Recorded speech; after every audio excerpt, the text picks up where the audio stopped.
Hello, my name is Russell Swanson, and this is a brief recap of my lecture on hedonism, and in particular on the early stages and early teachings of hedonism via the philosopher Aristippus.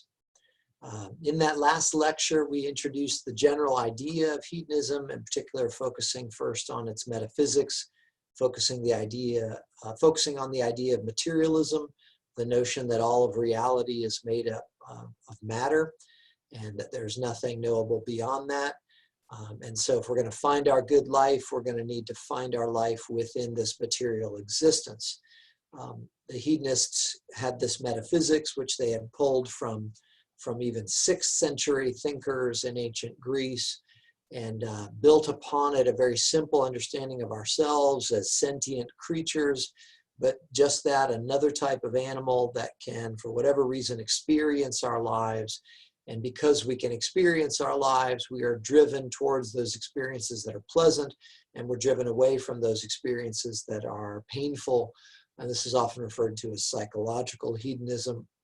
And then that leads to this ethical philosophy of hedonism, that we should evaluate our lives as good to the extent that we enjoy our lives or we have pleasurable lives. And then in addition to generally introducing this idea of hedonism grounded in materialism, grounded in this fairly simple understanding of ourselves, I went on to develop some of the specific teachings of the Cyrenaic philosopher Aristippus.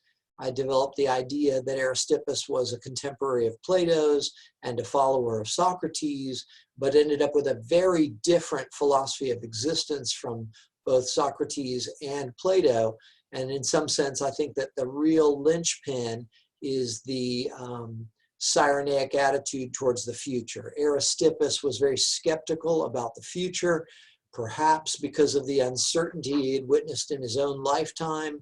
And because he was very skeptical about the future, he was very suspicious of the cultural idea that we should save all our pennies for a rainy day and that we should live for some future enjoyment. Instead, he argued we should realize that life is not promised. We don't even know if we're going to be here much longer.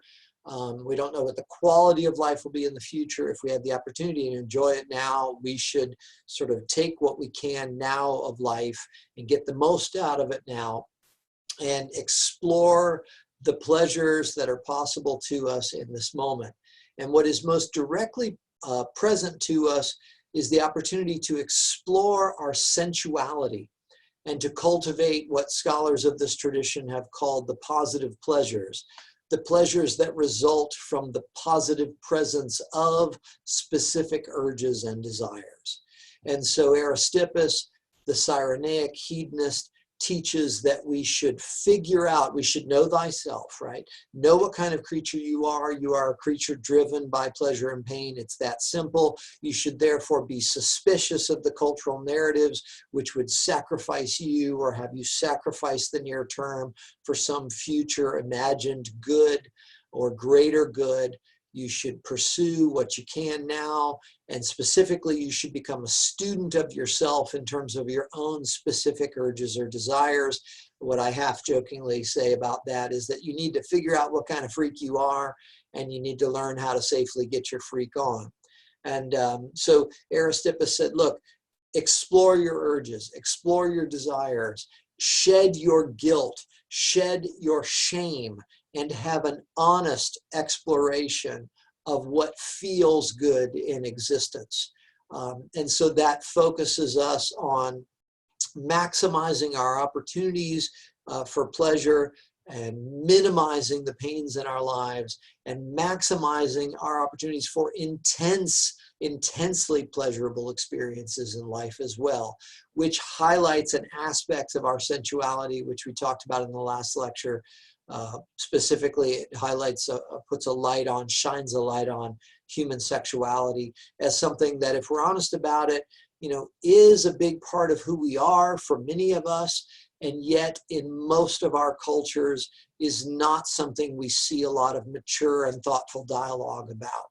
In fact, almost the opposite. There's this kind of schizophrenic obvious evidence for our, our focus on sexuality. If you just look at the internet, we're pretty into it.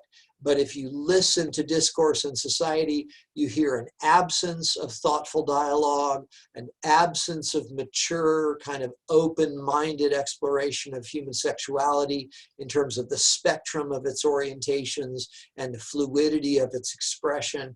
And in fact, not only do you see the absence of mature and thoughtful dialogue, you often get a kind of a shame-based, guilt-based approach to sexuality as a kind of an oversimplified way for parents and people in culture who are uncertain with how to deal most wisely with the sexuality as it emerges in ourselves and in our young people.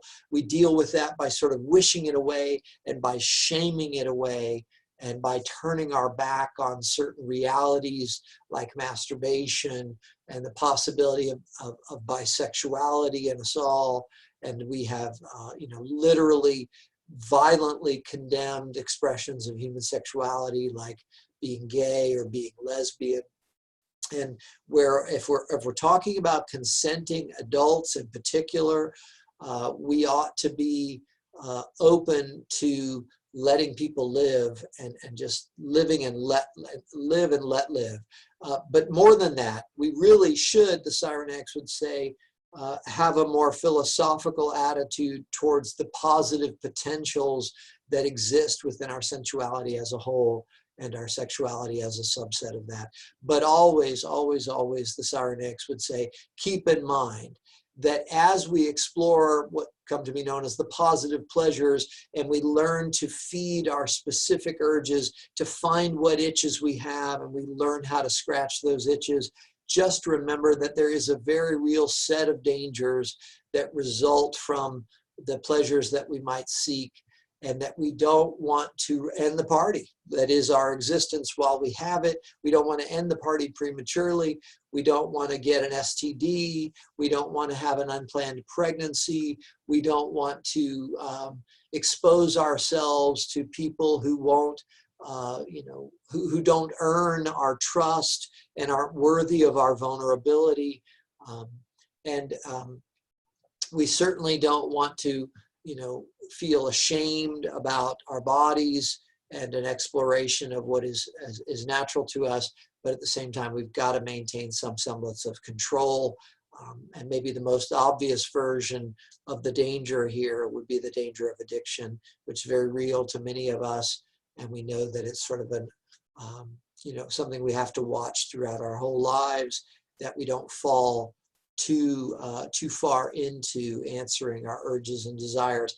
But so there's a fine balancing act here being proposed by Cyrenaic hedonism, and that is that while we should shed the guilt and shame that often comes to us via society, including some of our most well-intentioned, influencers, namely like our family members, unfortunately, maybe through their own lack of self-awareness or their own ignorance about certain subtleties of human existence, they haven't really brought us to a full understanding of these parts of ourselves, and instead they've kind of wished it away and given us either explicitly or implicitly a shame or a guilt about it. So we should shed that shame or guilt, but at the same time, we should be very cognizant of the very real dangers associated with a sensualist philosophy of existence. And in particular, we should maintain control so that we are not owned ultimately by our own desires in the end and become addicts. And with that, we explored Cyrenaic philosophy and the sensualist ideals of learning how to enjoy your life. This has been a brief recap of that lecture.